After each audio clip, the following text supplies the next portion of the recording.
Shalom à tous et à toutes. Je suis heureuse de vous retrouver dans notre émission C'est l'heure de goûter. Ensemble, on va passer un bon moment dans la présence de Dieu en goûtant à la parole de Dieu. Aujourd'hui, je vous invite à goûter à l'amour fou de Dieu. Amen. Donc le titre de mon message aujourd'hui, c'est goûter à l'amour fou de Dieu. Pour commencer, on va prendre Psaume chapitre 8, versets 4 à 7. Psaume chapitre 8, versets 4 à 7. On va lire ensemble au nom de Jésus. Quand je contemple les cieux, ouvrage de tes mains, la lune et les étoiles que tu as créées, qu'est-ce que l'homme pour que tu te souviennes de lui, et le Fils de l'homme pour que tu prennes garde à lui. Tu l'as fait de peu inférieur à Dieu, et tu l'as couronné de gloire et de magnificence. Tu lui as donné la domination sur les œuvres de tes mains, tu as tout mis sous ses pieds. Amen. C'est un psaume de David, et je trouve que c'est un très beau psaume que David a écrit. À travers ce texte, David a voulu nous faire part de la considération de Dieu à notre égard.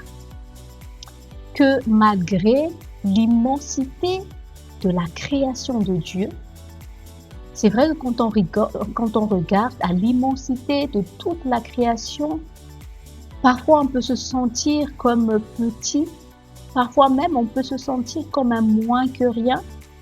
Mais ici, David nous fait part combien Dieu a une considération spéciale envers l'homme qu'il a créé. Et David il a même dit que Dieu nous a créés de peu inférieurs à lui. C'est-à-dire que dans toute la création de Dieu, c'est nous qui passons juste en dessous de Dieu. C'est ce que David est en train de nous dire à travers la parole que nous méditons ensemble là. Et j'aimerais que tu apprennes à te voir à travers les yeux de Dieu. Et que dans toute sa création, tu es son meilleur chef-d'œuvre. Et que David a dit que parfois, peut-être que tu as l'impression que tu es juste une figure au milieu de la foule, que tu es juste un être humain parmi des milliards. Mais j'aimerais te dire aujourd'hui que Dieu, il te connaît. Dieu, il te voit. Et rien n'est caché, même dans les profondeurs de ton âme, même dans les profondeurs de ton cœur. Dieu, il est attentif à toi, à moi. Amen. Et David il est en train de dire que Dieu nous a couronnés de gloire et de magnificence. Je t'invite à re-regarder Genèse chapitre 1, Genèse chapitre 2, avant la chute d'Adam et Ève. Regardez comment Dieu a tout fait. Il a tout créé et une fois qu'il avait tout fini, une fois qu'il avait tout planifié, c'est là seulement qu'il avait créé Adam et Ève. Et dès qu'Adam et Ève a été créés, il les a fait rentrer dans son repos. Parce que le plan de Dieu est que tu vives en paix. Le plan de Dieu n'a jamais été que tu vives dans l'insécurité, que tu vives dans la peur. C'est pas le plan de Dieu. Dieu ne veut pas que tu t'inquiètes. C'est pour ça que Dieu, il a tout fait.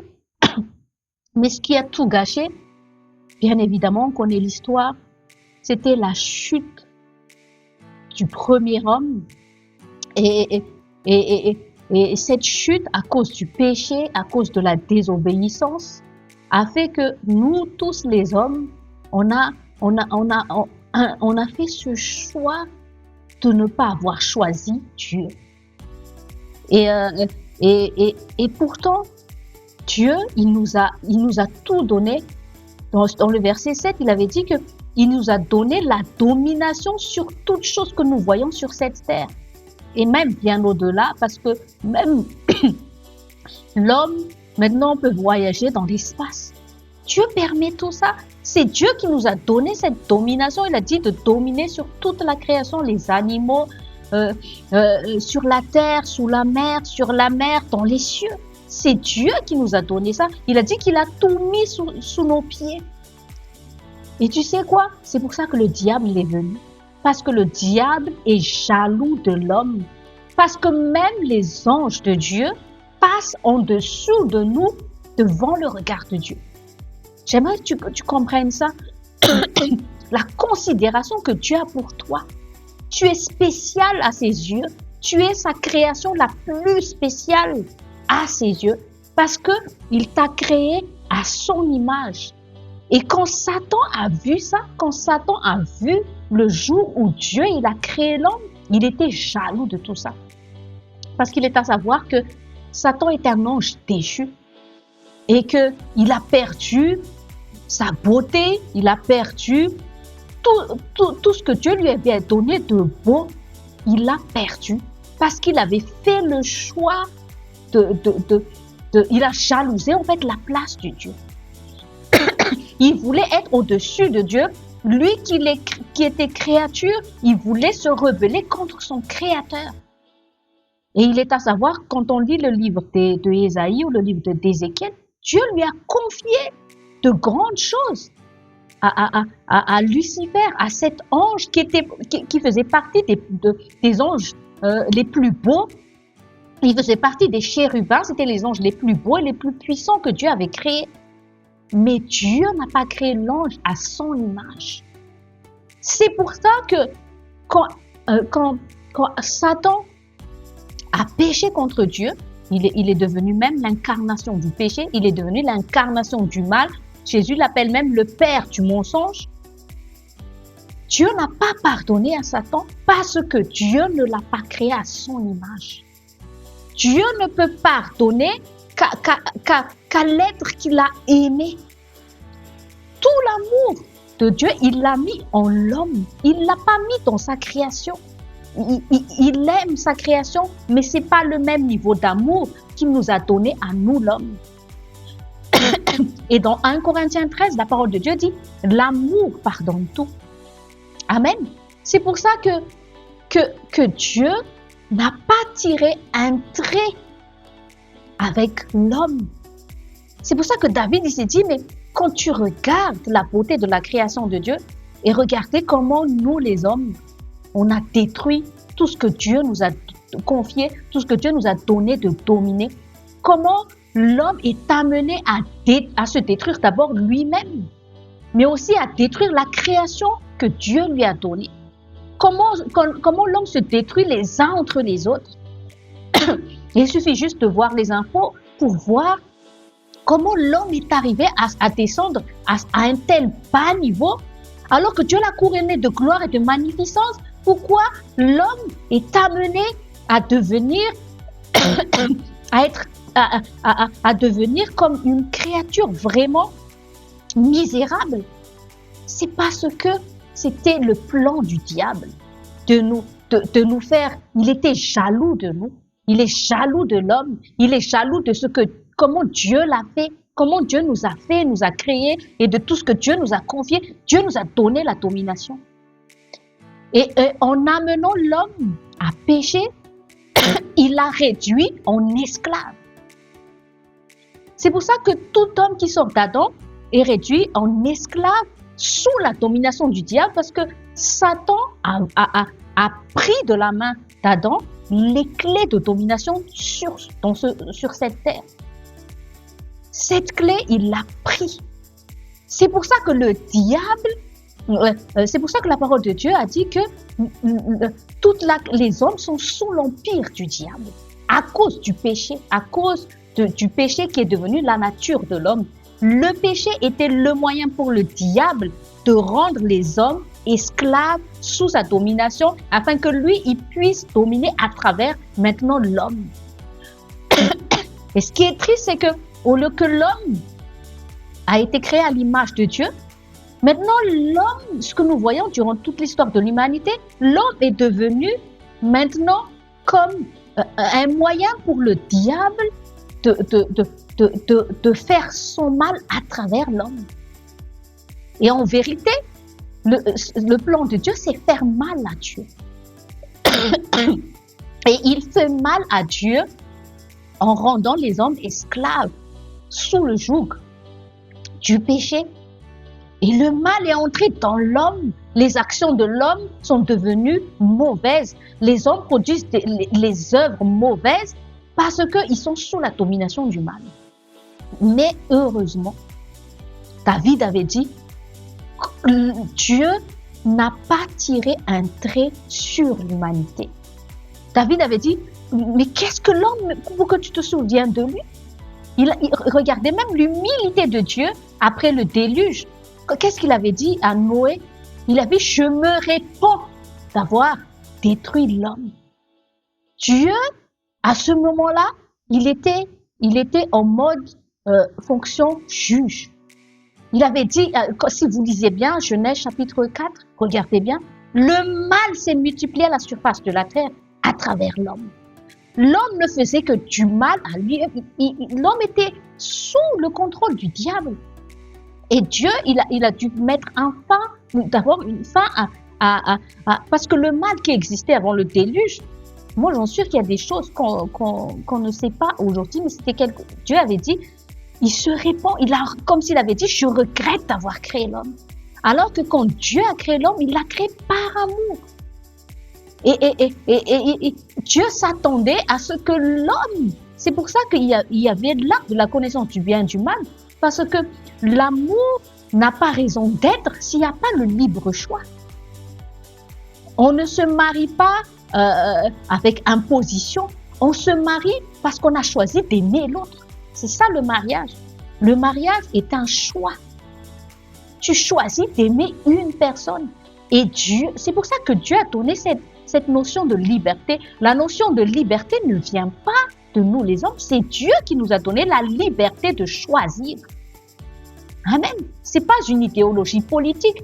Dieu nous a donné le choix de l'aimer ou le choix de le rejeter. Et l'homme a fait le choix de le rejeter en écoutant la voix du serpent. Jusqu'à aujourd'hui encore, l'homme fait le choix de ne pas se confier en la voix de Dieu. L'homme fait le choix de ne pas écouter Dieu. Amen. Ils écoutent tant d'autres voix pour construire leur vie. Ils écoutent leur propre voix, la voix de leur chair. Ils écoutent la voix de toute forme d'idéologie, de d'endoctrinement. Ils s'adonnent à de méthodes mystiques, spirituelles, alors que Dieu est là. Amen. Et on pense souvent que c'est Dieu qui ne nous aime pas. Mais c'est faux.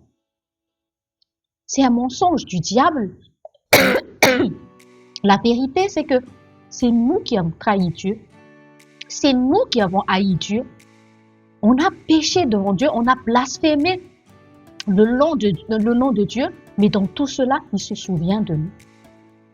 Et comment il s'est souvenu de nous? Il a envoyé son fils Jésus. Amen. Romains chapitre 5, vers 6 à 11, au nom de Jésus. Car lorsque nous étions encore sans force, Christ, au temps marqué, est mort pour des impies. À peine mourrait-on pour un juste. Quelqu'un peut-être mourrait-il pour un homme de bien. Mais Dieu prouve son amour envers nous en ce que lorsque nous étions encore des pécheurs, Christ est mort pour nous. À plus forte raison donc, maintenant que nous sommes justifiés par son sang, serons-nous sauvés par lui de la colère. Car si lorsque nous étions ennemis, nous avons été réconciliés avec Dieu par la mort de son Fils, à plus forte raison, étant réconciliés, serons-nous sauvés par sa vie. Et non seulement cela, mais encore nous nous glorifions en Dieu par notre Seigneur Jésus-Christ, par qui maintenant nous avons obtenu la réconciliation. Amen. Dieu aurait pu rester dans sa colère divine. Dieu aurait pu juste décider de se dire, oh là là, tant pis pour ces hommes, hein, ils l'ont cherché, ils ne m'ont pas choisi, ils m'ont rejeté, bah, ils vont juste récolter ce qu'ils ont semé. La vérité est que nous tous, nous méritons l'enfer. Nous méritons d'aller là où le diable est, parce que l'enfer n'a pas été créé pour l'homme. L'enfer est une prison éternelle que Dieu a créée pour Satan et ses démons.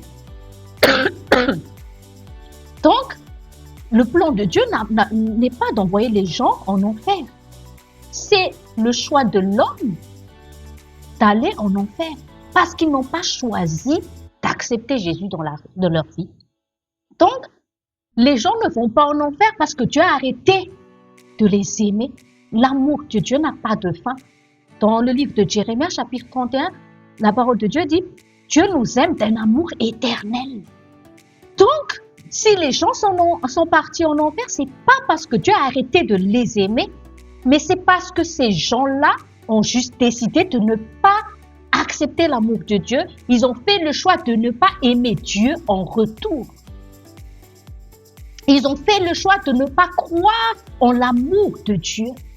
Ils ont fait le choix de ne pas croire en ce que Dieu dit qu'il est. Ils ont fait le choix de croire au mensonge du diable.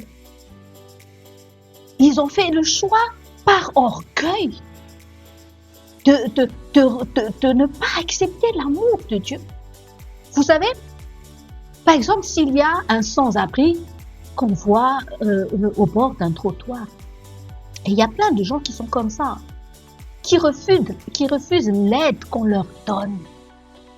Vous savez, on peut amener un bon repas à un sans-abri, mais si ce sans-abri refuse l'aide qu'on lui donne, on peut lui dire, viens, on va t'emmener, on va tout faire pour que tu sois réintégré dans la société.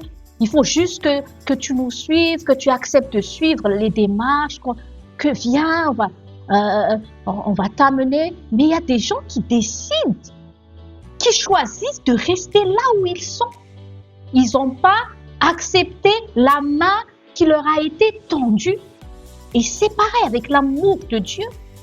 Dieu, il a tendu sa main d'amour pour dire, tu m'as rejeté, tu m'as renié, tu as péché, tu as fait le mal contre moi, mais je décide quand même de me tendre ma main et je décide de te dire que je t'aime malgré tout.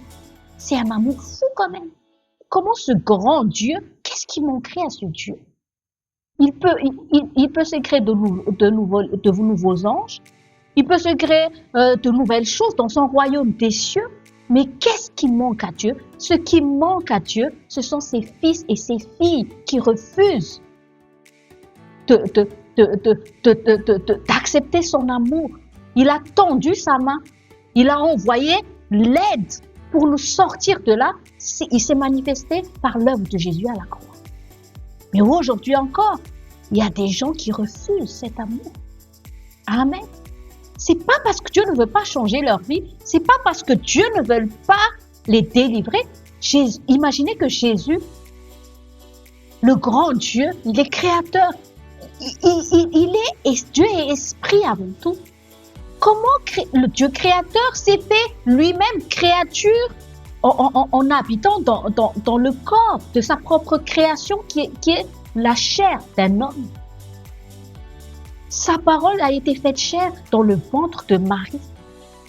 Et Jésus est né. Comment le grand Dieu tout-puissant a accepté de s'humilier, de se contenir dans le corps d'un fœtus, dans le corps d'une femme. Il est venu dans ce monde comme un petit bébé. Il s'est humilié. La parole de Dieu a dit, il a quitté son trône, il a quitté sa gloire. Il est venu dans ce monde pour être dans le corps d'un petit bébé. Comme toi et moi, il sait ce que c'est avoir faim. Comme toi et moi, il sait ce que c'est d'avoir été abandonné, le sentiment d'être abandonné, le sentiment d'être rejeté. Il a côtoyé ce que c'est la peur. Il a vu les modes des êtres humains sur la terre, les conséquences du péché sur la terre. Il a marché sur la terre pendant 3 ans. Dans le corps, comme dans le corps d'un homme comme toi et comme moi. Et pas seulement ça, Il a accepté de mourir à notre place à la croix. Il a porté notre condamnation. Il a porté la souffrance que nous, les hommes, nous connaissons sur cette terre. Il a porté nos maladies, Ésaïe 53. Il a porté tout ton mal-être.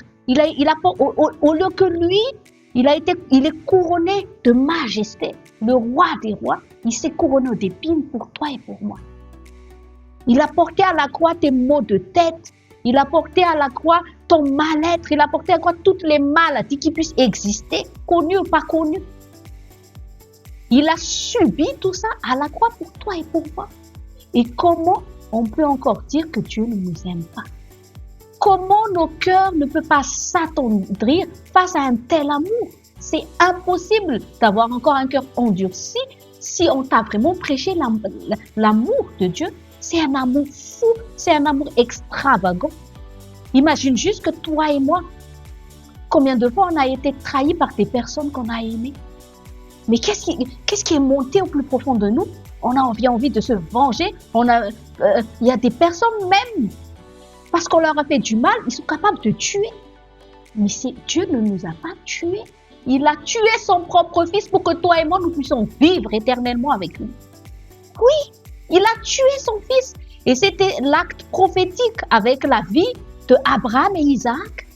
La vérité, c'est que Dieu ne voulait pas qu'Abraham tue Isaac, mais c'était pour faire comprendre à Abraham qu'il allait tuer son fils pour le salut de toute l'humanité.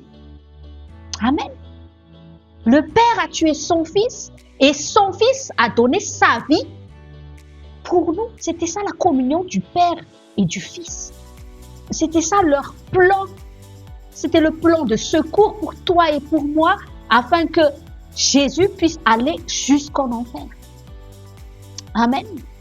Parce que le chemin qui mène en enfer, c'est le péché qui conduit à la mort éternelle. C'est ça qui va. Et Dieu ne peut pas aller en enfer comme ça. Il a dû subir, porter notre condamnation, porter nos péchés et aller en enfer encore 3 jours. Il est mort pendant 3 jours. Pourquoi il est resté 3 jours? C'est parce qu'il est allé réclamer ton âme jusqu'au trône du diable en enfer. Pour dire, mon sang maintenant a été le prix du rançon. Je viens réclamer toutes les âmes que tu tiens en otage, en esclave. Donc le jour où toi tu acceptes Jésus dans ta vie, tu sais qu'il est ton sauveur et maintenant tu le reconnais comme ton Seigneur, ton âme n'appartient plus au diable.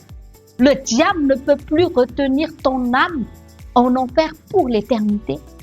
Et même si vient l'heure où nous devons mourir, Satan ne peut pas garder nos âmes avec lui en enfer. Amen. C'est ça l'amour extravagant de Dieu.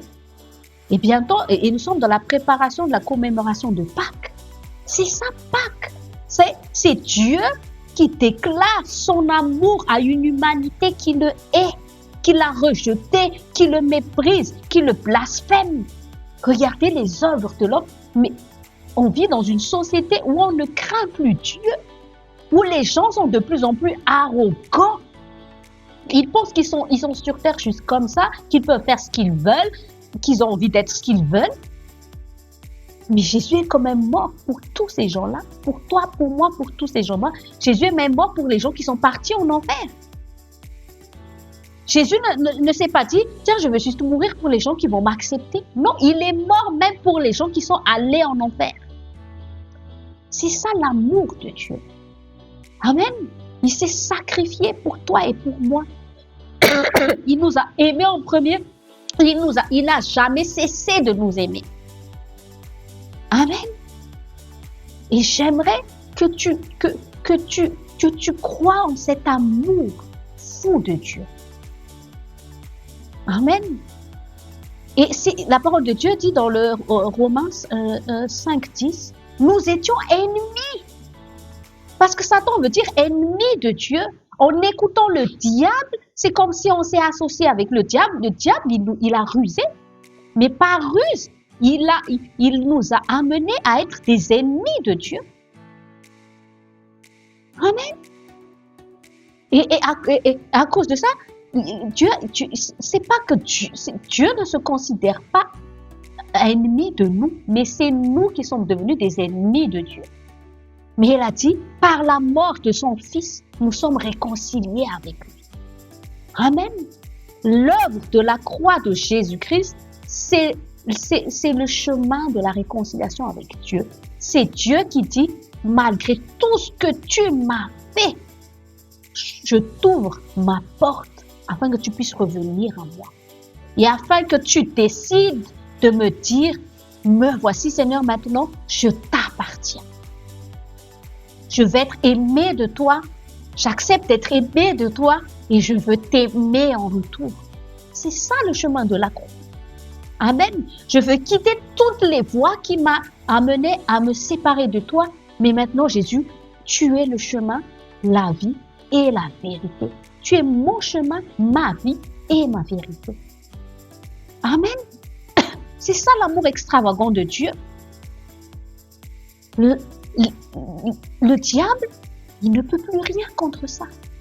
La haine du diable n'est pas plus puissante que l'amour de Dieu. Décide de croire en l'amour de Dieu au lieu de croire que le diable te hait trop, que les gens te haient. Si tu crois en l'amour de Dieu, tu vas surmonter même la haine des gens. Tu vas surmonter le rejet des autres.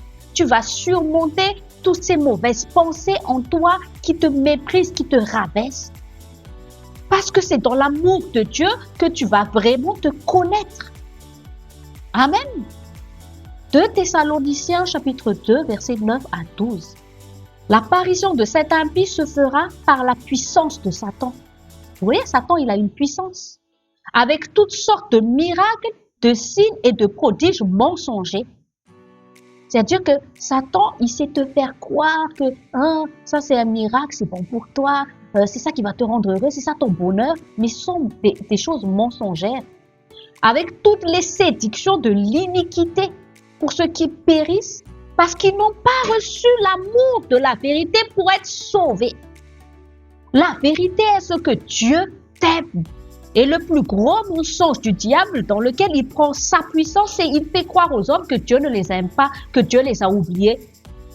Vous voyez toutes ces pensées qui disent « Oh, si Dieu existait réellement, pourquoi il laisse toutes ces guerres ?» Mais c'est pas Dieu qui fait ça. C'est pas Dieu qui a amené les maladies, c'est pas Dieu qui a amené la mort. C'est le péché des hommes, c'est leurs mauvaises œuvres, parce qu'ils sont sous la puissance du diable qu'il y a tout ça dans le monde. C'est pas Dieu, c'est la responsabilité de l'homme à rejeter Dieu. C'est leur choix de ne pas accepter Dieu. On veut rejeter Dieu maintenant de la vie de l'État, de la vie. On rejette Dieu dans nos écoles. On rejette Dieu dans l'éducation. Toute la moralité maintenant s'éloigne de plus en plus de la valeur de Dieu et de son royaume. Et après, on s'étonne que le mal prospère. Mais le mal prospère quand Dieu est rejeté. Satan a son trône quand le trône de Jésus est rejeté. La haine prend de l'ampleur quand l'amour de Dieu n'est pas accepté. Amen. Tant d'injustice, pourquoi? Parce qu'on n'accepte pas la justice de Dieu. Mais les choses peuvent changer à mon niveau et à ton niveau si tu crois en l'amour de la vérité pour être sauvé. Amen. Ne crois plus à ces voix qui te disent « Ah, je crois que Dieu ne t'aime pas. Hein. » Ne dis plus ça. Réponds-toi si un jour, surtout si tu es déjà chrétien, tu te dis « Moi, je crois que Dieu ne m'aime pas trop. Hein. Je crois que Dieu n'a pas un amour spécial pour moi. » Jésus a dit « Même Dieu compte le nombre de tes cheveux. » Qui va compter le nombre de tes cheveux? C'est juste pour te dire que son regard est sur toi. Amen. Donc, il n'y a aucune tromperie dans l'amour de Dieu. Mais il nous faut juste croire en cet amour. Et croire en cet amour, c'est quoi? Reçois Jésus. Ne doute pas de Dieu, ne doute pas de son amour. Refuse catégoriquement toutes les voix qui te font croire que Dieu ne t'aime pas, que Dieu t'a oublié, que Dieu t'a abandonné. C'est faux. Pour finir, Romains 8, 37, mais dans toutes ces choses, nous sommes plus que vainqueurs par celui qui nous a aimés. On vit dans la victoire de Jésus-Christ quand tu es conscient, quand tu vis dans la pleine conscience que tu es tant aimé de Dieu. que tu es aimé de Dieu, que tu es tellement aimé de Dieu qu'aucune puissance du diable ne peut atteindre ton cœur. Amen. Aucune puissance de haine ne peut rivaliser contre la puissance de l'amour de Dieu dans ta vie. Ne dis plus les phrases « peut-être que Dieu ne m'aime pas ». Si Dieu m'aime, alors, si Dieu m'aime, pourquoi? À partir d'aujourd'hui, dis « parce que Dieu m'aime, je lui fais confiance et il va agir au mieux pour moi ». Lui qui n'a pas épargné son Fils pour me sauver, comment ne donnerait-il pas toutes choses pour moi? On va prier. Père Saint, dans le nom de Jésus, ô Père, merci Père pour ton amour fou et extravagant. Nous avons donné toutes les raisons, Père, pour que tu nous haïsses. Nous avons donné toutes les raisons, Père, de par nos péchés, de par nos mauvaises œuvres. Seigneur, nous t'avons donné toutes les raisons pour que tu nous envoies en enfer, pour que tu tires un trait sur nous, pour que tu n'aies plus envie de penser à l'homme. Mais malgré tout cela, Père, tu sais toi-même, tu t'es humilié en envoyant Jésus sur la terre, en donnant ton Fils comme l'agneau immolé. Tu as même épargné la vie de tellement d'animaux à devenir des sacrifices pour cacher nos péchés. Mais à cause du sacrifice de Jésus, la vie des animaux ne devrait même plus être sacrifiée juste pour nos péchés. Seigneur, combien tu es bon et miséricordieux, Seigneur. Tu as laissé ton royaume des cieux, Jésus. Tu as enlevé ta couronne alors que tu es le roi des rois. Et tu t'es humilié pour venir nous sauver et pour nous dire que malgré tout, je vous aime. Dieu ne peut pas nous aimer plus ou moins. Son amour pour nous est parfait.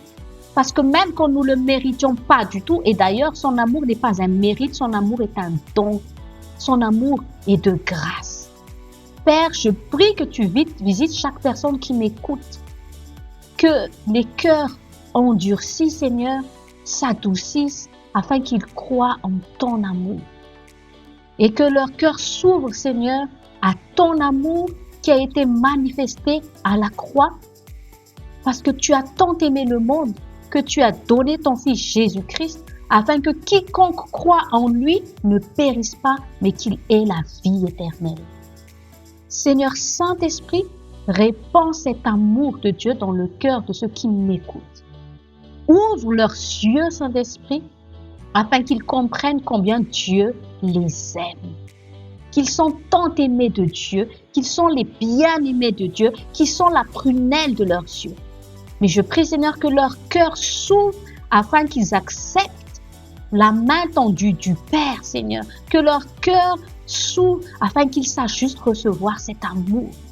Qu'ils ne luttent plus contre l'amour de Dieu, mais qu'ils aient un cœur qui sait recevoir l'amour de Dieu par la foi en Jésus-Christ. Père, je prie que tu les bénisses, Seigneur, que tu les combles de ton amour, que tu les combles de tous tes bienfaits, Père, que tu as manifesté en le Christ Jésus. En ton nom, Seigneur, j'ai prié. Amen. Je vous dis à la prochaine fois dans C'est l'heure de goûter.